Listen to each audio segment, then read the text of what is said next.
کتابوں میں ایک عجیب واقعہ لکھا ہوا ہے. اس واقعے کو الاصابہ فی تمییز الصحابہ میں علامہ ابن حجر رحمۃ اللہ نے نقل کیا ہے. سیدنا عثمان غنی اللہ عنہ کے زمانے میں ایک نوجوان شخص تھا، ثقفی تھا، طائف کا رہنے والا، شاعر تھا اور بڑا سمجھدار. یہ شاعر لوگ جو ہوتے ہیں نا، یہ بڑے عقل مند چلاک لوگ ہوتے ہیں، تیز لوگ ہوتے ہیں، مگر طبیعت میں ان کی ایک خاص چیز موجود ہوتی ہے. تو موڈی قسم کے لوگ ہوتے ہیں، اپنے موڈ میں ہوتے ہیں تو ان کے شعر تولد ہو جاتے ہیں، اور جب موڈ میں نہیں ہوتے تو پھر عام بندے کی طرح باتیں کرتے ہیں. چنانچہ شاعر بھی بہت اچھا تھا، اور اس کو ایک مرض تھی کہ وہ شراب پی لیتا تھا. ایک مرتبہ شراب پیتے ہوئے پکڑا گیا تو عثمان غنی نے اس کو سزا دلوائی، درے لگوائے. پھر دوبارہ پھر پکڑا گیا، پھر اس پر حد جاری کروائی گئی. جب 2 دفعہ حد جاری ہوئی تو سیدنا عثمان غنی اللہ نے سوچا یہ مدینۃ الرسول ہے، حرم ہے، یہ بندہ یہاں رہ کے اگر گناہ کرے گا تو یہ زیادہ برا ہے، اس سے بہتر ہے کہ اس کو باہر کہیں بھیج دیا جائے. تو انہوں نے جو لشکر شام کی طرف جا رہا تھا نا، اس لشکر کے ساتھ بھجوا دیا، مگر امیر لشکر کو بتا دیا کہ یہ عادی شرابی ہے، اس کی ذرا نگرانی زیادہ کرنا. اب جو امیر لشکر تھے وہ تھے سعد ابن ابی وقاص رضی اللہ تعالیٰ عنہ، اور یہ لشکر قادسیہ کی طرف جا رہا تھا. سعد ابن ابی وقاص نے اس کی نگرانی کی. وہ شام میں بھی شراب پیتا ہوا پکڑا گیا تو سعد ابن ابی وقاص نے تیسری مرتبہ حد لگوائی اور فیصلہ کیا کہ اب اس کو کھلا رہنا ٹھیک نہیں، اس کو جیل میں ڈالنا چاہیے. چنانچہ سعد ابن ابی وقاص نے اپنے خیمے کے ساتھ ایک خیمہ تھا، اس کو جیل کا کمرہ بنا دیا اور اس کو وہاں لاک کر دیا. پاؤں میں بیڑیاں پڑی ہوئی ہیں، ہاتھ میں ہتھکڑیاں پڑی ہوئی ہیں، اور یہ نوجوان وہاں بند ہے.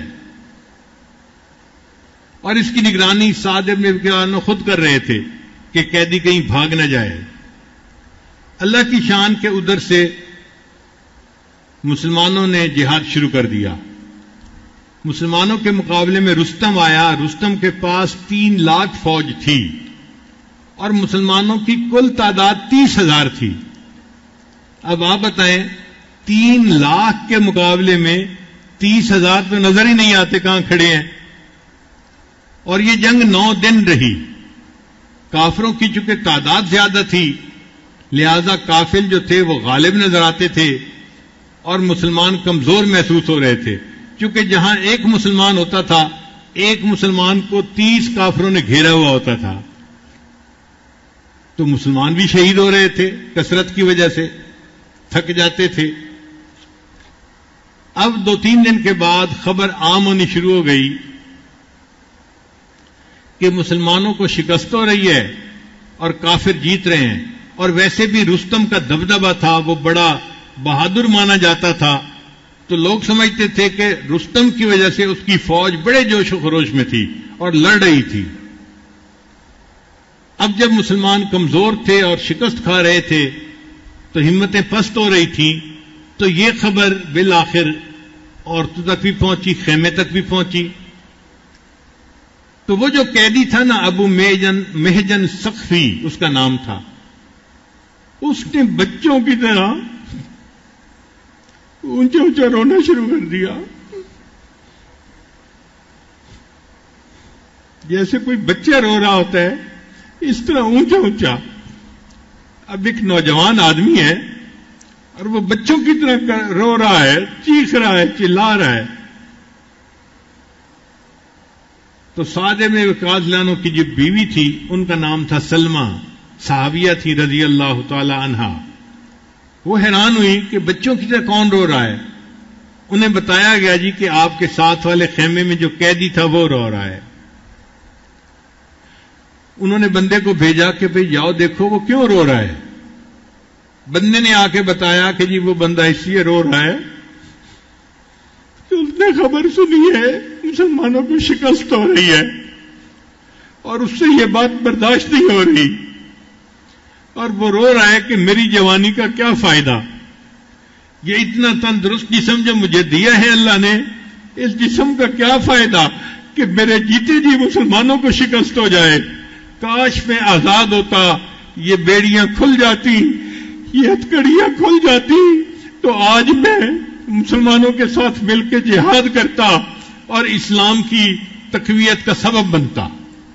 اب وہ جو اسلام کے ساتھ محبت تھی وہ اس کے اوپر غالب آ گئی تھی، اس شرابی کے اوپر۔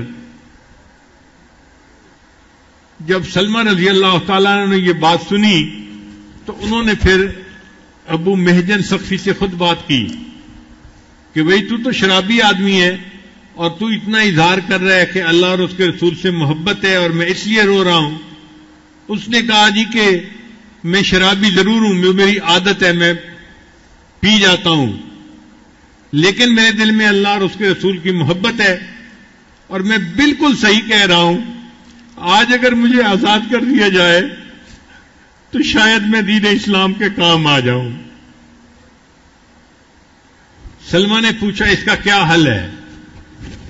اس نے کہا جی اس کا حل یہ ہے کہ آپ میرے اوپر اعتماد کریں اور مجھے آزاد کر دیں، اور جو آپ کے خاوند کا سب سے تیز بہادر گھوڑا ہے نا وہ مجھے دے دیں، اور جو اس کی سب سے بہترین تلوار ہے وہ مجھے دے دیں، میں جا کے جہاد کروں گا۔ اگر جہاد میں شہید ہو گیا تو قصہ ختم ہو جائے گا، اور اگر میں زندہ رہا تو میں وعدہ کرتا ہوں اور اللہ کو گواہ بناتا ہوں کہ میں واپس آ کے یہ بیڑیاں خود اپنے پاؤں میں پہن لوں گا۔ لو جی صحابیہ نے ان کو کھول دیا اور وہ گھوڑے پہ سوار ہوئے، کل اسد جیسے کوئی شیر بیٹھتا ہے نا اس طرح وہ گھوڑے پہ سوار ہوئے، اور انہوں نے ہاتھ میں تلوار لی اور اپنے آپ کو خوب لپیٹ لیا کہ ان کا چہرہ بھی کوئی نہ دیکھ سکے، پہچان بھی کوئی نہ سکے۔ یہ گھوڑا ایسا تھا کہ اس کے اوپر عام آدمی نہیں بیٹھ سکتا تھا، بہت جری گھوڑا تھا، بہادر گھوڑا تھا، اور بڑا کوئی مشق والا انسان اس کے اوپر سواری کر سکتا تھا۔ اس نے اس گھوڑے کو بھگایا اور مسلمانوں کے لشکر میں جا پہنچا۔ پھر جہاں پر سب سے زیادہ گمسان کی لڑائی ہو رہی تھی نا، مسلمان نرغے میں تھے، وہ وہاں گیا اور اس نے جا کے اللہ اکبر کا نعرہ لگایا اور تلوار چلانی شروع کی۔ اب وہ اتنا مشاق تھا، اتنا وہ یعنی بہادر تھا کہ اس نے تو مولی گاجر کی طرح دشمن کو کتر دیا، دشمن کی صفوں پہ اس کا خوف بیٹھ گیا۔ اب یہی کہ جہاں وہ دیکھتا کہ کوئی مسلمان نرغے میں ہے اور دوسرے لوگ اس کے گرد زیادہ ہیں، دشمن زیادہ ہیں، وہ وہاں جاتا، اللہ اکبر کا نعرہ لگا کے کود پڑتا، اپنے آپ کو اس کے اندر جو ہے وہ گویا ڈال دیتا۔ مگر اتنا وہ تلوار باز تھا کہ اس کی تلوار سے دشمن قتل ہوتے اور دشمن بھاگ کھڑے ہوتے، حتیٰ کہ رستم تک کے دل میں اس کا رعب بیٹھ گیا۔ اب جب اس کا رعب بیٹھ گیا تو کافروں نے پست ہونا شروع کر دیا اور مسلمانوں کا جوش خروش اور بڑھ گیا۔ سعد ابن ابی وقاص اللہ عنہ دور بیٹھے ہوئے یہ سارا منظر خود دیکھ رہے تھے، حیران بھی ہو رہے تھے کہ یہ کون بندہ ہے کہ جس کو ہم پہچانتے بھی نہیں، اور جو صبح ہمارے ساتھ نہیں تھا اچانک کہیں سے آیا ہے، اور اس کی وجہ سے جنگ کا پاسا ہی پلٹ گیا۔ اللہ نے کیا کہ شام کو اللہ نے مسلمانوں کو فتح عطا فرما دی، قادسیہ فتح ہو گیا۔ اب سعد بن وقاص نے سوچا کہ میں اس مجاہد کو دیکھوں کہ جو فلاں گھوڑے کے اوپر سوار تھا، وہ مجاہد ملتا ہی کہیں نہیں تھا، ادھر سے پوچھا ادھر سے پوچھا، کوئی نہیں ملا۔ اب سعد ابن وقاص اللہ عنہ خوش بھی تھے حیران بھی تھے۔ خوش اس پہ تھے کہ اللہ نے مسلمانوں کو فتح عطا فرما دی، اللہ نے اسلام کو غالب فرما دیا۔ حیران اس بات پہ تھے کہ وہ مجاہد کہاں گم ہو گیا، کیا آسمان پہ اٹھ گیا یا زمین اس کو نگل گئی یا کہیں چلا گیا۔ خیر اپنے خیمے میں واپس آئے اور اپنی بیوی کو بتایا اللہ نے مسلمانوں کو فتح عطا فرما دی، لیکن مجھے لگتا ہے کہ آج کوئی اللہ تعالیٰ کی خاص مدد ہوئی ہے۔ بیوی نے پوچھا وہ کیسے؟ انہوں نے کہا کہ ایک لگتا ہے کوئی فرشتہ اللہ نے بھیجا تھا، اس کو ہم پہچانتے نہیں تھے، اور اس نے تو سواری کی ہوئی تھی میرے گھوڑے کے اوپر، اور ایسے لگتا تھا کہ میری تلوار اس کے ہاتھ میں ہے، اور وہ اتنا بے جگری سے لڑ رہا تھا، اس ایک بندے کی وجہ سے اللہ نے اسلام کو فتح عطا فرما دی۔ جب انہوں نے یہ واقعہ سنایا تو پھر بیوی نے انہیں بتایا کہ جی وہ فرشتہ نہیں تھا، وہ قیدی تھا جو ہمارے ساتھ والے خیمے میں قیدی ہے۔ سعد بن وقاص بڑے حیران ہوئے، ساتھ والے خیمے میں آ کے دیکھا تو وہ نوجوان بیٹھا ہوا ہے، اسی طرح ہتھکڑیاں پہنی ہوئی ہیں اور پاؤں میں بیڑیاں پہنی ہوئی ہیں۔ تو سعد بن وقاص نے اس سے پوچھا کہ کیا تم نے آج یہ سارا جو ہے نا وہ جنگ کا معاملہ کیا؟ اس نے کہا ہاں، میں شرابی ہوں مگر میں اللہ اور اس کے رسول سے محبت بھی کرتا ہوں، اس لیے میں آج اسلام کی محبت کی وجہ سے نکل پڑا اور میں نے اپنے آپ کو شہادت کے لیے پیش کیا، مگر میری قسمت میں شہادت نہیں تھی، میں پھر آ گیا ہوں اور پھر میں نے یہ بیڑیاں باندھ لی ہیں اور قیدی بن کے بیٹھ گیا ہوں۔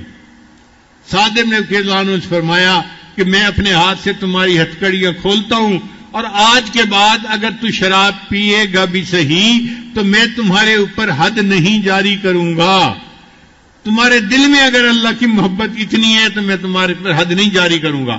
جب انہوں نے یہ الفاظ کہے، ان الفاظ کو سننا تھا، اس قیدی کے دل پہ اثر ہوا، اس نے قسم اٹھا کر کہا میں اللہ کو گواہ بنا کے قسم اٹھاتا ہوں آج کے بعد میں شراب نہیں پیوں گا۔ توبہ کا یہ وقت تھا جو اللہ نے متعین کیا ہوا تھا، اس نے توبہ کر کے ثابت کر